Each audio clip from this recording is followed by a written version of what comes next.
Mientras que la sociedad civil mantiene este talante indolente, adormilado y somnoliento, Expreso y Willax continúan en su campañita cacográfica y enmierdadora contra Gustavo Gorriti, Pablo Sánchez, Rafael Vela y José Domingo Pérez. Ya a Rafael Vela lo tienen suspendido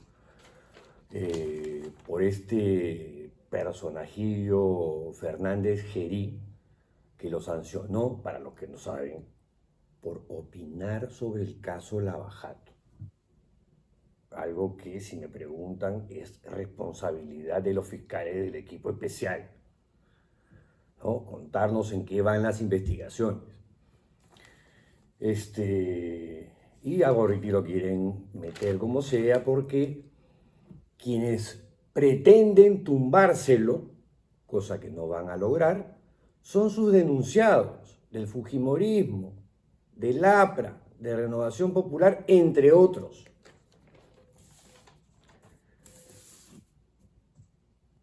Y claro, los objetivos siguientes son José Domingo Pérez, descabezar el equipo especial Lavajato, ¿no?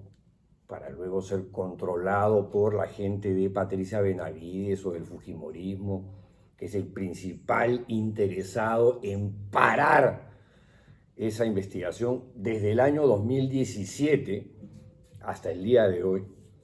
Y claro, y en las páginas interiores de este pasquín de las calumnias que se llama Expreso, alias Expreso, sus columnistas también le entran al juego, ¿no? Y uno de ellos es Luis Otoya Treyes, bastante conocido en el ámbito publicitario, que tiene una columna denominada Pollito con papas. Y siendo publicista, me parece un poco creativo, digamos, un titular que se llama La injusticia en los tiempos del cólera o algo así.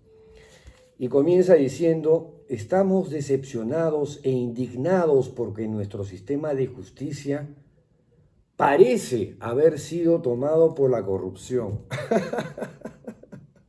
O sea, recién se entera, esto viene desde los tiempos de Alan García I, desde el año 85.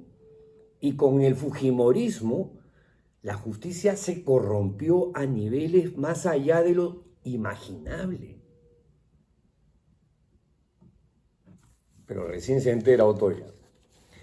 Los testimonios de Jaime Villanueva revelan que en la fiscalía mucho se arregla y se pacta.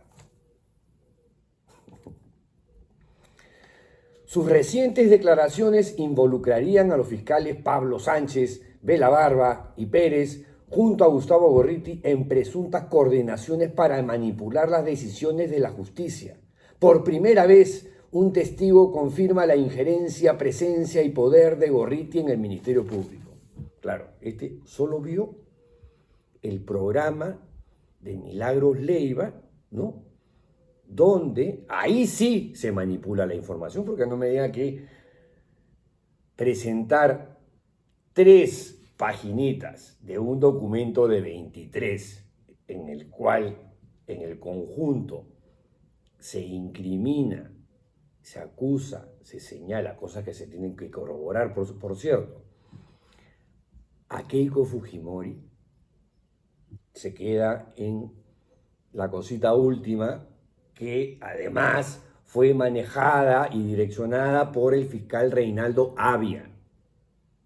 Un fiscal que hace rato debieron meterle una patada en el culo y votarlo porque ese señor Avia abusa de su poder y lo ha hecho más de una vez y está documentado y está registrado y está probadísimo. Sin embargo, lo pusieron a él para llevar a Villanueva porque a él menciona a Gorriti, menciona a Pablo Sánchez, menciona a Vela. Y cuando uno lee el documento, hay cosas que son apreciaciones absolutamente subjetivas, ¿no? Yo creo que Vela le tenía miedo a Gorriti. Pero para Luis Otoya, Esto confirma la injerencia, presencia y poder de Gorriti en el Ministerio Público. Por Dios, por Dios. O sea, Vladimiro Montesinos hacía eso. Pero él estaba dentro del Estado. No me digan que un periodista tiene ese poder, pues, salvo en la imaginación de algunos afibrados, ¿no? Y habla de presuntas voluntades al interior del Jurado Nacional de Elecciones para evitar que Keiko Fujimori ganara las elecciones en el 2021. O sea, un fraudista. Ya con eso, con eso no se puede discutir, ¿no? Contra el prejuicio no se puede hacer nada. Este señor Otoya piensa todavía que hubo fraude. Terraplanistas, por Dios. Y termina diciendo, la justicia es ahora una perversa herramienta utilizada para proteger a unos y perseguir a otros.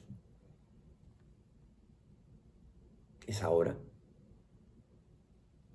O sea, todas las persecuciones a periodistas de investigación en los últimos 20 años o 30, ¿no es ahora?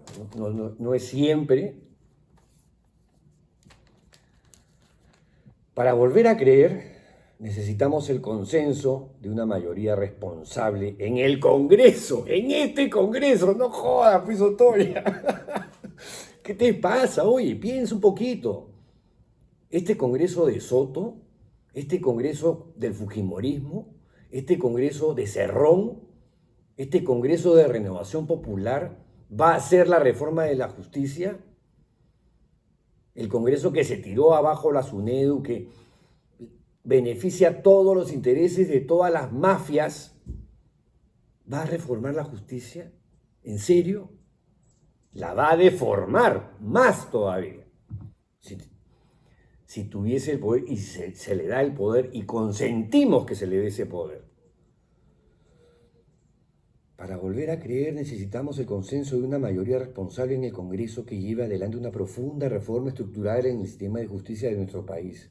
Sería justo y necesario. Fuera, oye.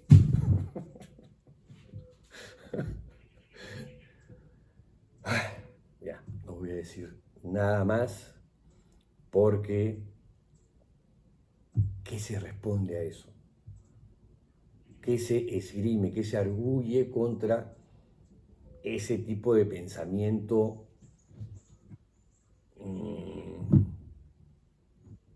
envilecido por las fake news, por las campañas de desinformación y de las que aparentemente el señor, queriendo o sin querer, forma parte, ¿no?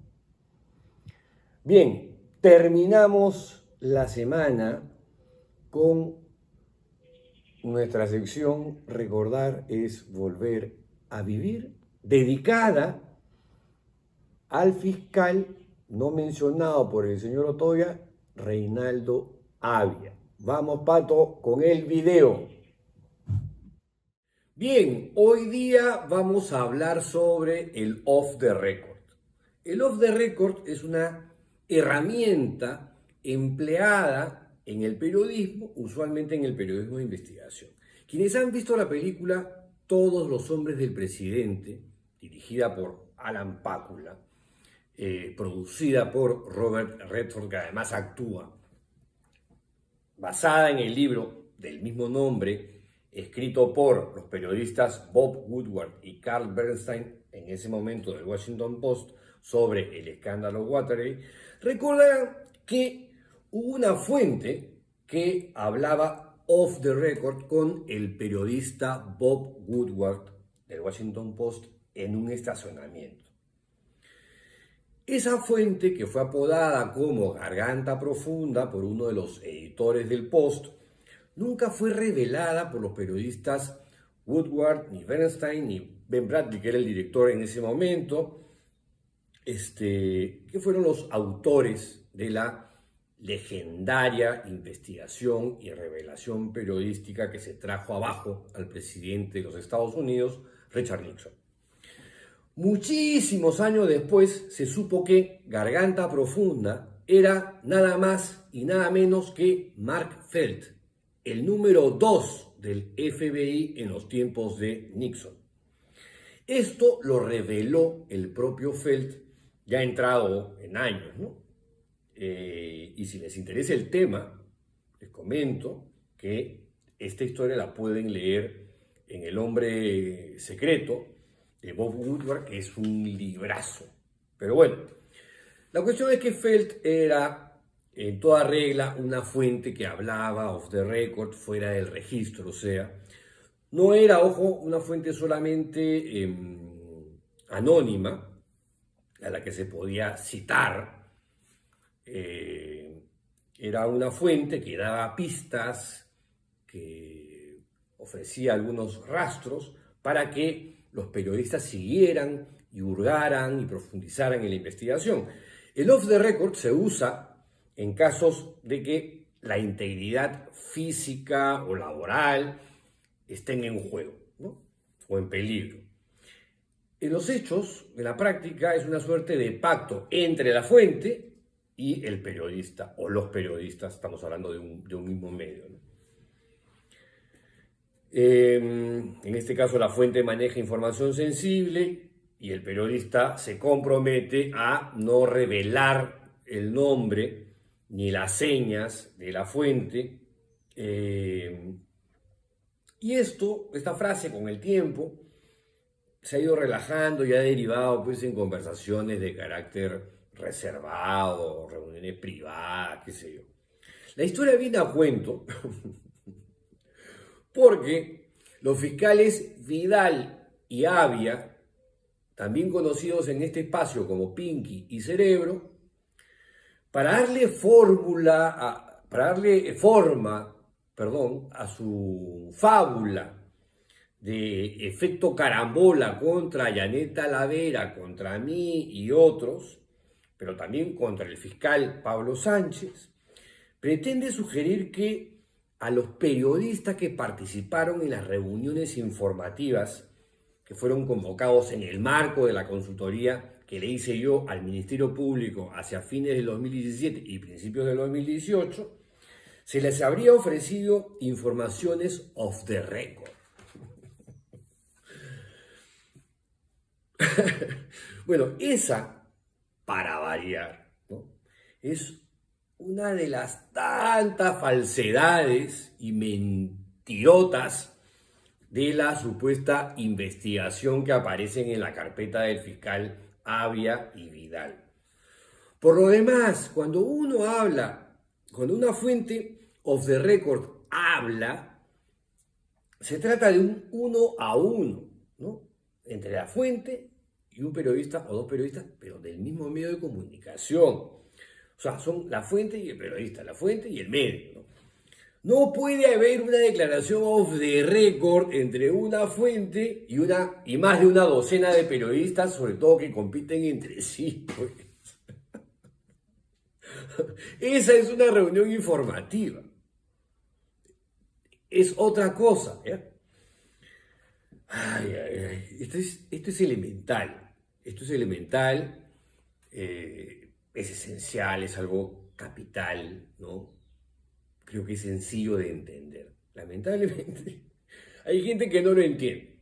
Uno de ellos es el señor Reinaldo Avia y el otro es el señor Víctor Vidal, los Abbott y Costello del Ministerio Público. Bueno, en la versión antojadiza de Reinaldo Avia, armada para incriminarme en delitos y crímenes que no he cometido, sugiere que las reuniones informativas que se sostuvo con periodistas en el marco de la consultoría que hice, que no fue fantasma, no fue trucada ni falseada, se hizo bajo un contexto de off the record, lo cual, insisto, es falso, es mentira. Se conversó sobre la importancia e implicancias del caso Lavajato en una suerte de ofrecer el statu quo de la situación de la investigación que recién en ese momento iba agarrando cuerpo. Todos o casi todos los testimonios han concurrido en eso, ¿ya? Y algunos han reconocido la utilidad de esas reuniones, que era el propósito.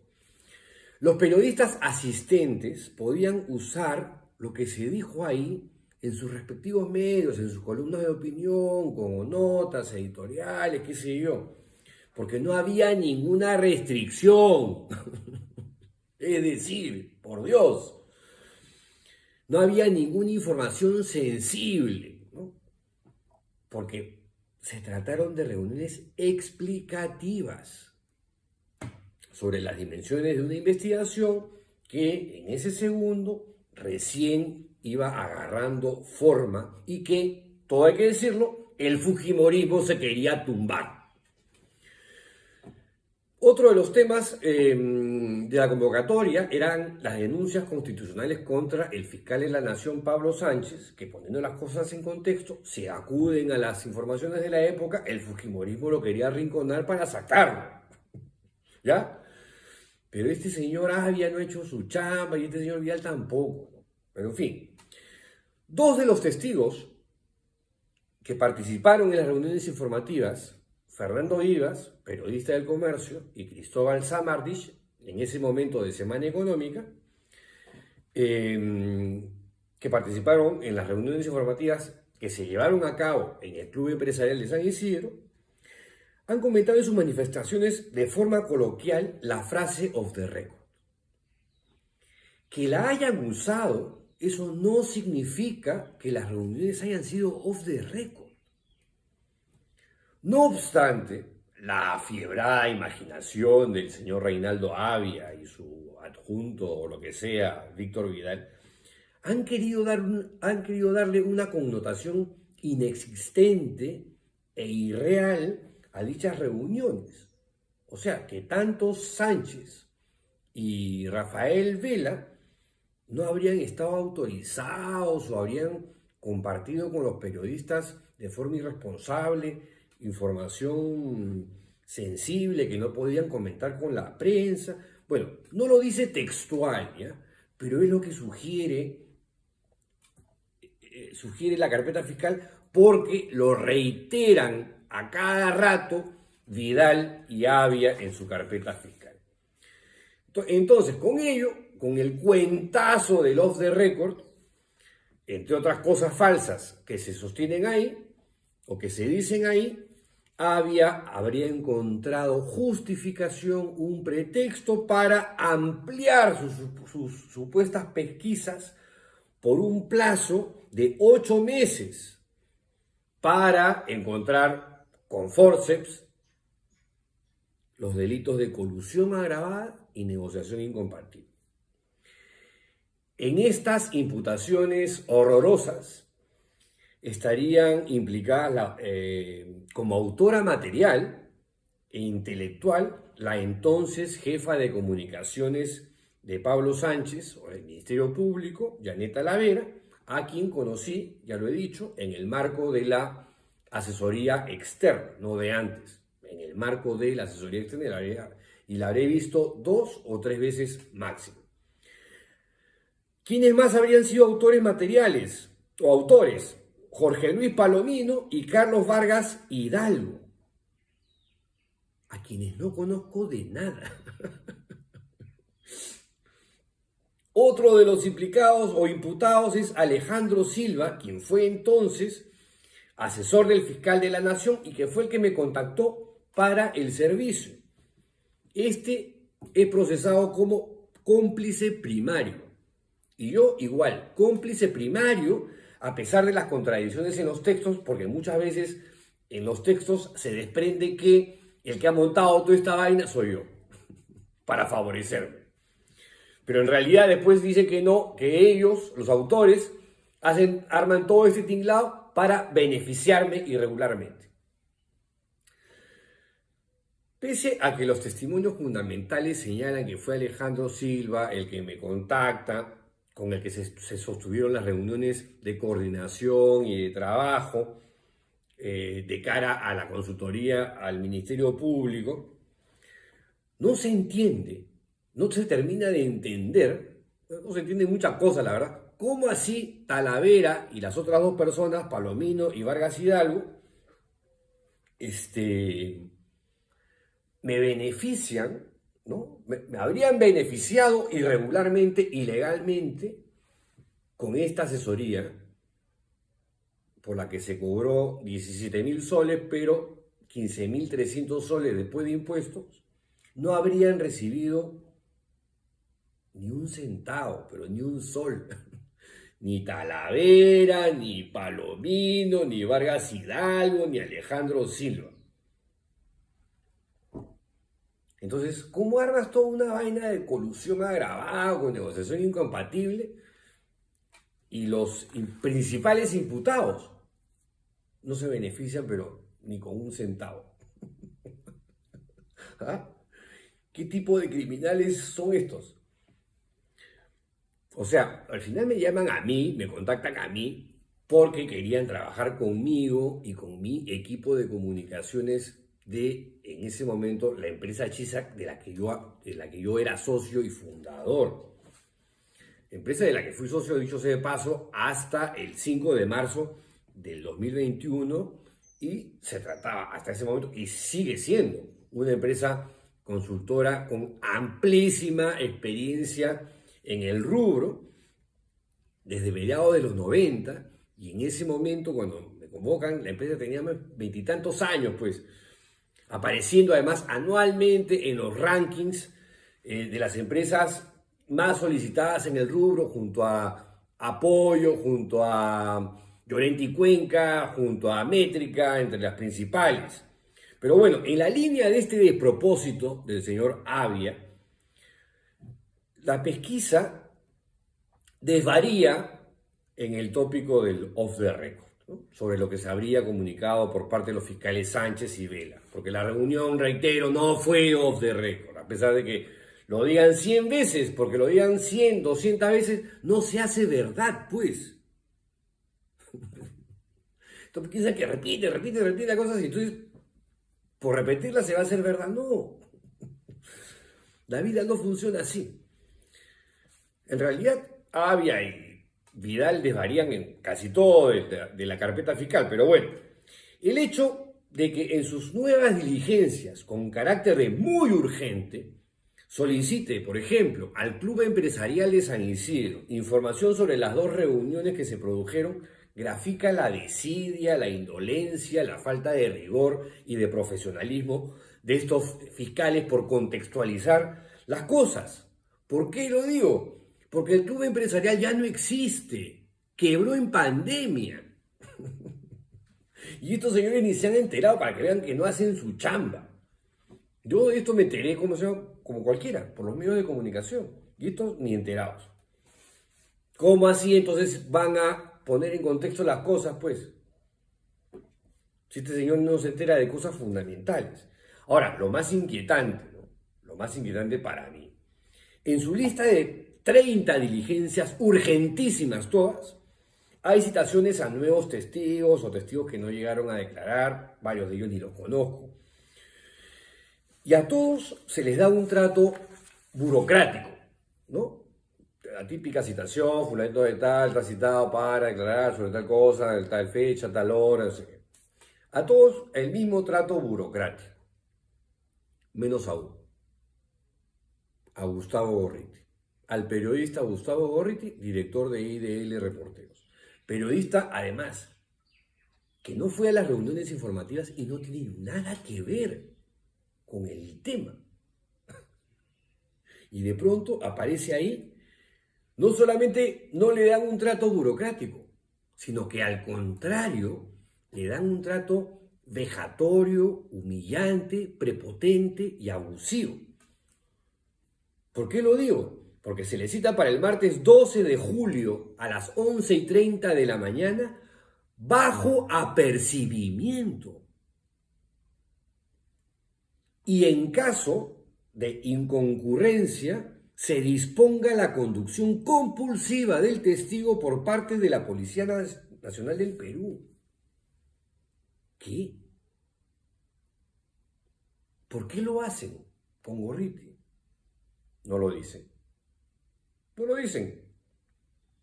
La única explicación plausible, y esta es una hipótesis personal, subjetiva, pero absolutamente legítima, creo, es que a Reinaldo Avia, el fiscal incompetente y abusivo, no le gustó, porque no le gustó la investigación rigurosa que hizo Gustavo Gorriti sobre los allanamientos del 8 de enero de este año, en las que Avia no sale muy bien parado.